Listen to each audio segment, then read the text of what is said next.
এটা আমাদের মাছ এখানে ভেজে। আসসালামু আলাইকুম। আজকে আপনাদের সাথে কিছু শেয়ার করব।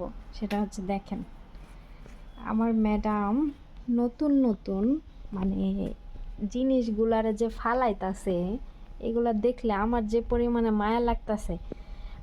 আমি যদি আমার বাসা যদি কাছে হইতো, তাহলে আমি এগুলো সব আমার বাসায় পাঠিয়ে দিতাম। মানে এমন অবস্থা যে এগুলো নেওয়ার মতো কোনো পদ্ধতিও নাই।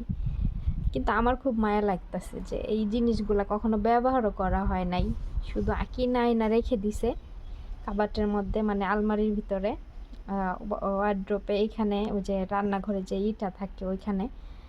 তারপরে আর হচ্ছে করে নাই, ব্যবহার করা হয় নাই ওগুলা।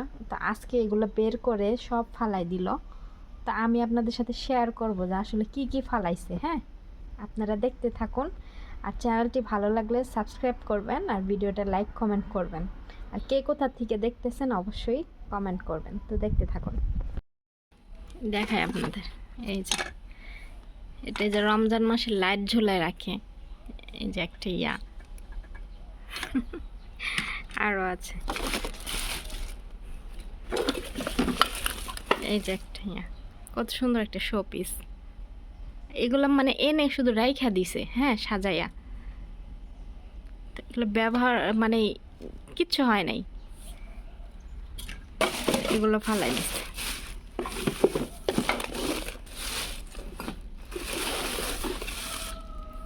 এই যে আরেকটা, এই জিনিসগুলো অনেক সুন্দর শোপিস। হ্যাঁ,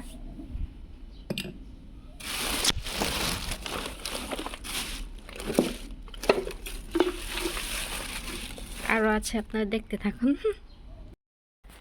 এখানে কি কি আমি দেখাই। এখানে হচ্ছে যে মেলামানের বাটি,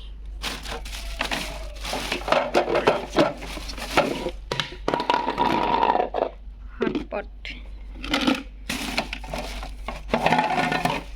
ফল রাখার একটা কি সুন্দর, তাই না? এই ব্যবহার করে না, সিল দেখেন, সিল দেওয়াই আছে, এগুলো ব্যবহার করা হয় নাই।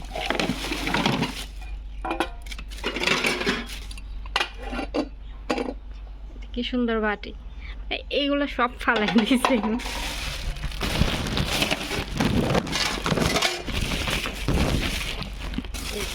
আরও দেখেন, এগুলো আমি আর বের না করি, কারণ এগুলো বের করা ঝামেলা।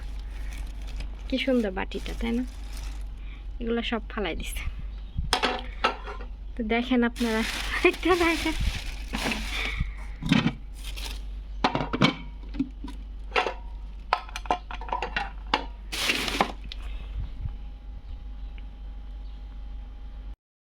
তারপরে এই যে এগুলো কত সুন্দর না, এগুলো ফালাই দিচ্ছে।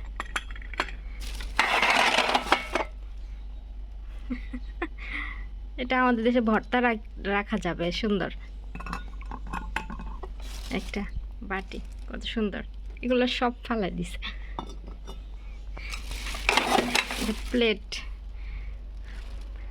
এগুলো মাছ, মানে আস্ত একটা ইলিশ মাছ এখানে ভেজে রাখলে কিন্তু অনেক সুন্দর লাগবে, তাই না?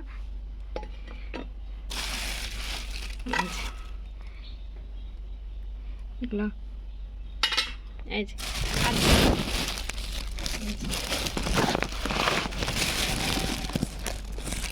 এটা হচ্ছে একটা বাটি সেট, বড় একটা প্লেট আর ছোট ছোট বাটি সেট, এগুলা।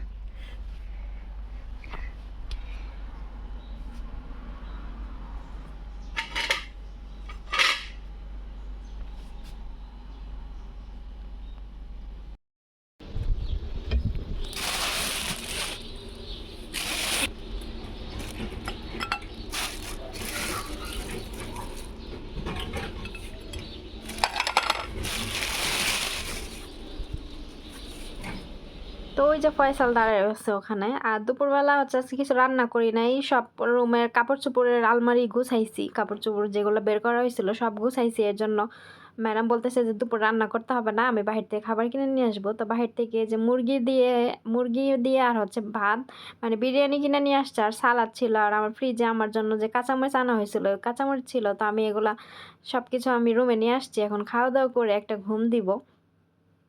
কারণ বিকেলে রান্না আছে, রান্না বান্না করতে হবে, এই জন্য ভাবলাম যে তাহলে তাড়াতাড়ি, এখন বাজে হচ্ছে 12টা, আজকে তাড়াতাড়ি লাঞ্চ করে ফেলছে। তো 12টা বাজে, তো ভাবলাম লাঞ্চ টাঞ্চ করে তারপর আমি ঘুমায় যাই, কারণ বিকালে রান্না বান্না করবো, আবার তাড়াতাড়ি উঠতে হবে। তো এই জন্য। আর এই যে এখানে হচ্ছে বিরিয়ানি, চিকেন বিরিয়ানি, নিচে মুরগির পিঠা আছে একটা। আর এই যে আমি বিকালবেলা ঘুম থেকে উঠে রান্নাঘরে চলে আসলাম। দুপুরবেলা ম্যাডাম হচ্ছে এই দেশি মুরগি নিয়ে আসছিল 3টা। তো দেশি মুরগি আমি আবার নর্মালে রেখে দিছিলাম, যেহেতু বিকেলে রান্না করব। তো এই যে নর্মাল থেকে বাইর করলাম, এখন এই মুরগির মাংসগুলো কেটে নিব, কাইটা নিয়ে তারপরে এই যে গ্রিল করব, তো এর জন্য মশলা দিয়ে মাখায় কিছুক্ষণ রাইখা দিতে হবে। তো এই যে এটা হচ্ছে মানে দিজাজ তাজেজ, মানে ওরা বলে দিজা মানে দিজাজ তাজেজ, মানে দেশি মুরগি এটা। তো এটা আবার নিয়ে আসছে বিকালের ইয়ের জন্য, ডিনারের জন্য। তারপরে যে ফয়সাল আমার সাথে দাঁড়ায় আসছে, মানে আমি রান্না করলে ও সবসময় দাঁড়ায় থাকবো, এটা অভ্যাস। এই যে মুরগিগুলো বাইর করে লইছি এগুলা। তো তারপরে যে আমি একটা সব রকমের মশলা দিয়া লেবুর রস দিয়ে একটা সস বানাই লইছি। এখানে একটু সয়াবিন তেলও দিছিলাম। এই যে মুরগিটাও কাটা ধোয়া শেষ হয়ে গেছে। এখন এই যে সসের মধ্যে মুরগিগুলা দিয়া ভালো করে মাখাইলো, মাখানো শেষ। এখন এই যে ওভেনের ভিতরে আমি দিয়ে দিছি, ওভেনের ভিতরে দিয়ে দিছি। এখন ওভেনটা আমি গ্যাসও জ্বালাই দিছি, এখন আটকাই দিমু ঢাকনাটা। তারপরে এখানে আস্তে আস্তে হইতে থাকবো, একটু পর পর আইসা উল্টায় পাল্টায় দিলে হয়ে যাব। তো আমি এখানে ওভেনের ভিতরে মুরগি মাংস দিয়ে আমি কি করছি, ওইদিকে কাপড় চোপড় গিয়ে আয়রন করছি। তো একটা না একটা করতেই থাকি, করতে তো হইব না। তো এই যে আমার মুরগির মাংস হয়ে গেছে।